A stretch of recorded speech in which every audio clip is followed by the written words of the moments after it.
IFFK Day 7. നമ്മളൊന്നും IFFK പടമൊന്നും കയറിയില്ല, പകരം ബൊബയ്ക്ക് കയറി.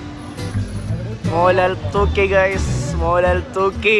ലാസ്റ്റ് ഡേയ്സ് ഓഫ് IFFK ആണ് ഇന്നത്തെ നമ്മുടെ പരിപാടി. എന്താണെന്ന് വെച്ചാൽ ഇന്ന് മാക്സിമം നിന്ന് എൻജോയ് ചെയ്യുക.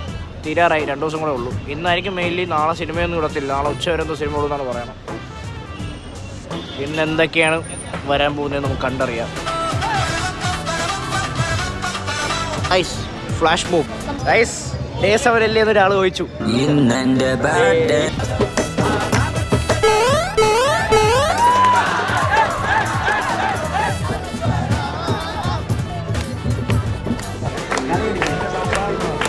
IFFK Day 7 അങ്ങനെ ഒരു എൻഡിലോട്ട് വരുവാണ്. മാനവീയത്ത് ഓരോ ആൾക്കാർ ഓരോ ഡാൻസ് കളിക്കുന്നു, ഓരോ ആൾക്കാർ എന്തൊക്കെയൊക്കെ ചെയ്യുന്നു, എല്ലാവരും എൻജോയ് ചെയ്യുന്നു അവരുടെ രീതിയിൽ. As the day comes to an end എല്ലാം ഫണ്ണാണല്ലോ അല്ലേ?